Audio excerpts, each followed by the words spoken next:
L'Undaje,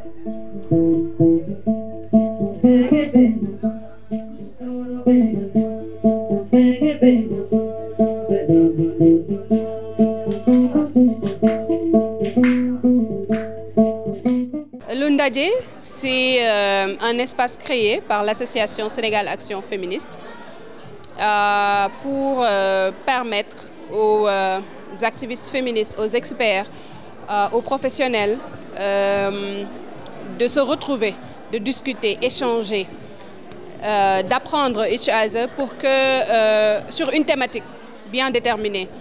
À cette deuxième édition, on a choisi de discuter, réfléchir sur la santé, le droit à la santé sexuelle et reproductive. Et donc vous n'êtes pas sans savoir qu'il y a une demande portée, on va dire, par la société civile, on va dire par la task force, par les féministes, qui en fait a pour but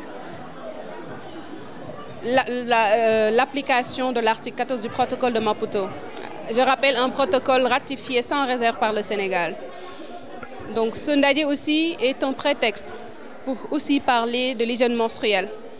L'hygiène menstruelle aujourd'hui qui est une problématique de l'heure en fait. Et on a voulu inviter aussi des professionnels de ces thématiques afin qu'elles puissent revenir sur les initiatives.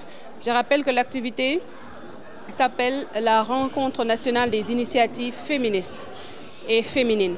Et donc l'idée, c'est vraiment de vulgariser les initiatives, mais aussi célébrer toutes ces braves femmes qui ont initié des actions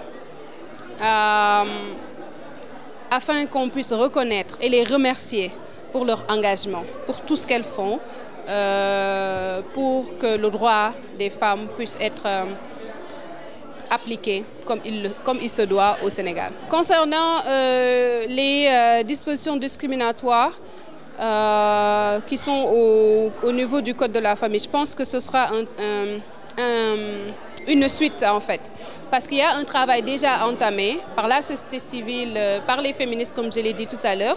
Il y a plusieurs articles qui ont été jugés discriminatoires à l'exemple de l'article 111, qui parle de l'article 196, l'article 305 bis parle de l'avortement médicalisé qui est interdit d'en parler en public.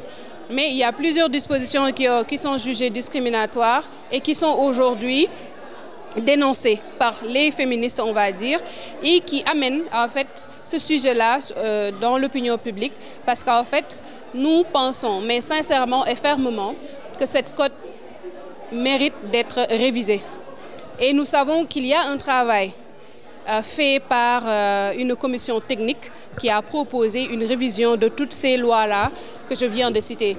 Donc nous allons continuer cette demande, nous allons accompagner la société civile parce que nous pensons que c'est une loi de consensus, c'est un code de consensus. Donc quand il faudra le